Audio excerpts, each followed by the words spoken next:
Hey folks, thank you so much for tuning in. You are watching The Buzz, and today we are talking about Tesla service and my most recent experience. So before we get started, I wanted to go back and refresh the memory of those who have tuned in to the channel before and watched my Tesla mobile service repair video that was done back in December.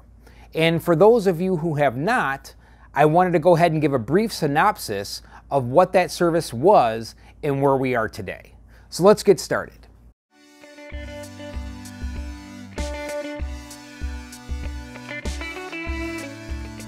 So back in December, Tesla Mobile Service came out to repair a very minutiae issue with my Tesla Model 3, which in fact was pointed out by Tesla Service when it was in the shop for something else. I'll go ahead and post up some pictures of this so you can see what I'm talking about. Tesla Mobile Service came out to check a plastic piece on top of my drive stalk that was popped up.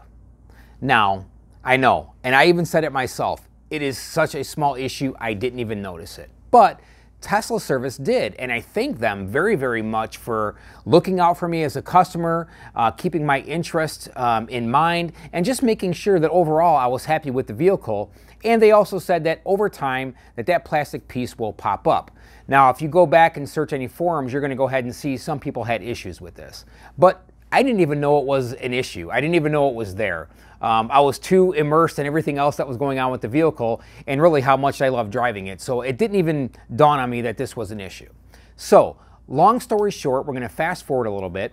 Tesla Mobile Service came out. The unfortunate part is they just couldn't replace the little plastic piece that was popped up. They had to replace the entire steering column, which entailed the Tesla Mobile Service technician taking the entire steering wheel apart, taking apart the steering column, and replacing it. So after he did that evening, when I got in the car to take it for a ride, I noticed that my profile was not lowering the steering wheel and thought, oh, well, maybe that was just something that happened. He had to disconnect all the batteries and all the power and that I had to redo it. Well, so instead of doing all that at that point in time, I just went into the screen and selected the steering wheel and tried to adjust it up and down. Well, lo and behold, I could adjust it up, I can telescope it in and out, but I could not adjust the steering wheel down. So a few iterations later, with dealing with, calling Tesla Mobile Service, the management staff, and the service center that I picked up my car at, or my car was delivered at, I couldn't get anywhere.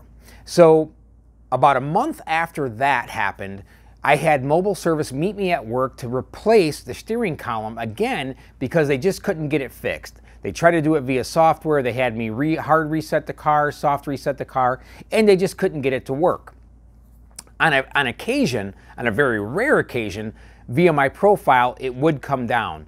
But even if I used the steering wheel knob, nib, button, scroll wheel, it wouldn't work either. I'd had to do it multiple times for it to actually work. And I'll go ahead and just post a video so you can see what that looked like. Okay, so I cannot adjust my wheel any further. I'm going to try and zoom out here so you can really get a good idea of how far it's going up and how far it's going down. That is it. So there's the difference to my leg. So the new Tesla Mobile Service technician came out to my work, replaced it. It was the same issue, same problem, but this time he actually scratched my steering wheel with his ratchet. I watched him take apart some of the pieces of the steering column, and he did not have an extension on his ratchet, and therefore when he was breaking the bolt free of the steering wheel to take it off, he actually rubbed across the face of the steering wheel. Okay, no big deal. Called them up, they're going to take care of it, but they didn't. Another month and a half, 2 months passed, and here we are, in February, and I had just made an appointment on February 15th to get my Tesla Model 3 fixed. What happened was I ended up getting a flat tire and brought it into the nearest service center to get fixed. At that time, I was greeted by a wonderful guy. I don't want to relinquish his name, But he decided he was going to go ahead and take care of me. He did a great job getting my tire fixed, getting it back on the car, and getting me back on the road. So while I was there, I explained to him this sort of, long-winded explanation of some of the issues that I've been facing, and how disappointed I was that I just couldn't even get a simple response to say, hey, yeah, Jerry, we're going to go ahead and take care of it. We have a part on order for you. It's due in at this date, so we are looking to get you serviced at this point in time. I couldn't even get that, no matter what I did, no matter how many phone calls I made, no matter how many emails I sent, no matter how many text messages I sent. I just couldn't get anybody to respond to me. So I was absolutely getting frustrated, as I think anybody would. But I'm sure I'll get some comments, down below saying, hey, Jerry, you're ridiculous, whatever. And that's fine too. I get it. And I'm not here to bash Tesla in any way. I want to preface this by saying that I absolutely love Tesla. I love the Tesla Model 3. I am just ecstatic about the car, the way it drives, and pretty much everything about it. So I want them to succeed. But as a consumer and as a customer, I also expect some type of level of service. So as we move on, during this time, I'm getting my tire replaced. It's probably, I don't know, sometime in early January. So working with the Tesla Service Center manager, he actually scheduled me an appointment for February 15th to take care of some of these items and some other loose ends that were also needing some attention that I have not been able to schedule an appointment for. But prior to this, I actually sent an email to the executive team, which is now an option for us online if we're not getting anywhere with our service appointments. So I went ahead and I just listed out, basically the scenario that I just stated to you guys, that I'm having just some issues just getting some responses back. And I'm okay with it to a certain point, but somebody has to respond at some point in time. So I laid it out for the executive team and I'm like, great. I got an email to them. I should hear back within a couple days, maybe a couple weeks at the most. Well, guess what? Not one single response back to my email to the executive team, which was supposed to be an escalation point for issues such as this. Now, I've been waiting fairly patiently, and I hope that you all agree with me that, December to February, now where we are today, is, a couple of months, and certainly probably should have been taken care of a long time ago, but I'm trying to be patient in understanding that Tesla is just growing exponentially. And basically, they were chopped up in a bunch of different phases, right? They were production, and then it was getting cars transported, and then it was delivery, and now it is service center. And, there are things that Tesla needed to do up front to make sure that these back-end issues didn't happen, but they didn't. And, now, of course, there is an opportunity for them to go back and try and resolve some of this stuff. But moving forward, I'm just hopeful that videos like this make it out to Tesla just to say, hey, we're here, we're trying to be patient, but you guys got to start moving this process forward so that you can start ramping up your service centers to be able to support the amount of Tesla Model 3s that are now on the road. And of course, with all the production issues that they did have that weren't cleaned up early on. So as we move forward, I have appointment scheduled for February 15th to go ahead and take care of the steering column issue. I had a light issue. My driver's side light would just continue to flash for no reason at all. And of course, it didn't happen all the time. So it was a very, very difficult issue to point out to them because I'm sure that they weren't able to replicate. So, and then there was another issue with a loud noise coming from my front driver's side tire, which I also had them look at as well. So I drop it off on February 15th at 8 o'clock in the morning. I didn't expect them to service the vehicle at all that day. So I go through the following week and I'm checking status, and Tesla is texting me back saying, hey, your service is going to roll into the next business day.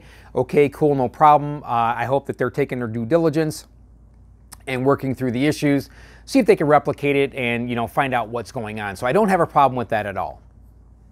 So I get a text message on the following Friday stating that, hey, let me back up a bit. So through the week, which is really, really odd, I was able to look at the car via my application, which typically Tesla turns off when the cars are in service, but for some reason they didn't to my vehicle. So I actually sat there all week looking at my car sitting in the parking lot. Nothing being done, no doors open. You'd see it go on charge every now and again. And of course, I wasn't watching it every minute of the day, so it is very possible that they were looking at something, but where the vehicle was parked, mileage didn't change, and I know they weren't working outside in 15 or 20 degree weather looking and diagnosing the vehicle. But it did not move up until the following Friday when I texted and asked, hey, can I get a status update on my vehicle and when it would possibly be done? And basically they responded back, well here, not basically, let me show you what their response was. So the response basically, hey, we are bringing it in for service today. And I replied back to him and I said, are you telling me that you didn't service the vehicle all week and it's just been sitting in a parking lot? And I got a response back saying, we were doing remote diagnosis. Okay, great. But it really appeared to me, and I did take some screenshots and some pictures of the app, but I'm not even going to waste your time going through that, showing that the car was sitting idle. So, okay, they bring it in Friday, they do some stuff, they have it, and this is at the end of the day, so it's not even like they have a whole day to work on this. So at the end of the day, they bring it in and start working on the vehicle. So it sits Saturday, Sunday, and now we are into the following week, still looking for service. Now yesterday, Monday, the car was being worked on all day long. They brought it into the shop, doors were open, trunk was open, they were driving it, they were doing all these things that I know weren't being done the previous week because mileage didn't change and the car didn't move. So it was a little disturbing to know that I made an appointment for February 15th, but the car really didn't go in until 4 days later on that Friday to start the service. Now the car was still drivable. Tesla was kind enough that when I dropped off my vehicle, they gave me a loaner. It was not a Tesla, which I was a little bit disappointed in. Instead, I got a Infiniti QX30, which by the way is a complete nightmare to drive. I do not like the vehicle, and I think part of it is because I love driving the Model 3 so much that I am just, now anything I get in, I don't like driving. But anyway, I got a loaner. They did do that for me, which I did appreciate, and I am still driving that today. So as the story moves on, I get a text last night and basically say, hey, the car will be done tomorrow, which is today, Tuesday, and once it's washed and clean, we'll give you a message to let you know when you can come pick it up. I'm like, yes, finally, everything is done. I can get my car back and get back to driving the vehicle comfortably and, of course, driving the vehicle that I love to drive. So today, I spent most of my afternoon trying to track down Tesla. Phone call, email, text message. They never sent me a message as when the car was going to be ready. So I'm like, well, you know what? I'm just going to follow up just in case they got busy and didn't get an opportunity to inform me that the car is actually ready. It is now getting toward the end of the day and I'm getting ready to leave to go home. And if the car was ready, I wanted to go pick it up. So I couldn't get a hold of anybody. So I called the sales office at that location and I said, hey, listen, I apologize for calling you, but I'm really trying to get a hold of the service center so that I can check on my vehicle. It was supposed to be ready, and before I leave to head your way, I want to make sure that it is ready. Puts me on hold, gets back on the phone and says, hey, I couldn't reach anybody in the service center, which he could have walked 15 feet over and got to somebody. But I understand it's not his job, it's not his function. I appreciate him taking the call and giving me the opportunity to at least get to somebody. So he says, what you need to do is just send an email. And he gave me an email address and say, hey, I'm just trying to check status of the car. So I do that, don't get a reply back. So I'm like, all right, I've waited on hold, calling the number. I press the option 2 to check status of a vehicle that's currently in service. Nothing. Left multiple voicemails. So at this point, I'm like, all right, I'm just gonna drive down there. It's about 20 minutes away from work. I'll go down there, I'll leave work a few minutes early. Hopefully the vehicle's ready and I can go ahead and jump in the car and just head home and call it a day. So I arrive at the service center. I am greeted politely and kindly, and everybody's always awesome at Tesla. And I have nothing bad to say about the professionalism that they do exude while you are visiting any of their service centers or really even talking to anybody. So I go over and I see the manager who took care of me, way back when we set the appointment. And I'm like, hey, what's happening? I'm here to check status on my car. He's like, okay, hold on a second. So about 15 minutes later, he comes back and says, hey, the car's not done. And I said, okay, well, you guys text me and told me that it was going to be done today. And I was really hoping to, to take the vehicle. But if it's not ready, I completely understand that. But the communication between Tesla and me as a consumer is completely broken. All of this nonsense the entire week and the past couple of days could have been simply avoided by just saying, hey, Jerry, your car's not done, or hey, Jerry, here's the status on your car. The text messages are great, but when you really do need to talk to somebody, you should have that ability to be able to do so. And it would resolve so many issues and so much confusion and so much not knowing and guessing what's going to happen. So yes, I was a little bit disappointed, but I was also happy to hear that, hey, we're really trying to make sure the car is ready. Okay. They needed to do another quality check to make sure that everything was completed and it is good to go so that we can hand you over a completed car. And I get that and I do appreciate that. So, I do apologize for the long video here, folks, but I just wanted to share my experience with you, and I'm sure that there's many, many others. But, and I tried to find out some information that I can share, and I really couldn't get anything solid to be able to present to you guys. But I just want to say that, there's a cycle time that the service industry uses while servicing cars in an accident or just being serviced. And really what I could find was vehicles that have been in an accident usually have a 12-day cycle time for repair. Now that's fixing bumpers or cars or fenders and painting and doing all of these things, but really no mention of just a standard service, because those range and vary, and I completely get that. But the issue that I have is really just a communication barrier that Tesla has up right now with their owners.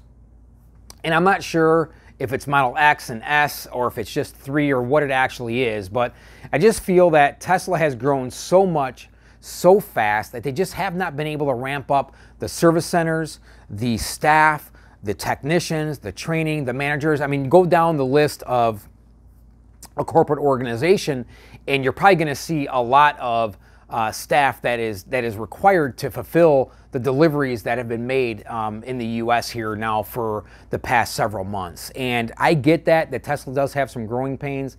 I just plead with them, Tesla, please start focusing on this aspect of your organization, and you will find that it'll be so much better for us and for you to be able to solidify this service department, which is so critical to Tesla's longevity in the industry. If you can't service a vehicle, you're not going to make it very long. And I want nothing but Tesla to succeed in everything that they do and providing these electric vehicles for us as consumers. There is so many important things that Tesla is doing, and I don't want this one aspect of their organization to deter them from their end goals. So I hope that Tesla is working towards fixing the service center problems that they have, their part shortages that they have, to be able to service the vehicles now that they have delivered. So everybody, thank you so much for tuning in. We truly do appreciate it. And if you have a similar experience, or if you have a good experience, please comment down below, share it with the community, let everybody know what's going on, because this video wasn't meant to share a bad experience with you. It was really just meant to show that there is such a communication breakdown within Tesla, and these small things could be fixed with just that simple element of the service center getting up on their feet off the ground and to be able to service the vehicles that they have now delivered. So thank you again so much for tuning in, and give a thumbs up to the video if you liked it, and don't forget to subscribe. Thank you so much, folks. We truly appreciate it. Have a great day.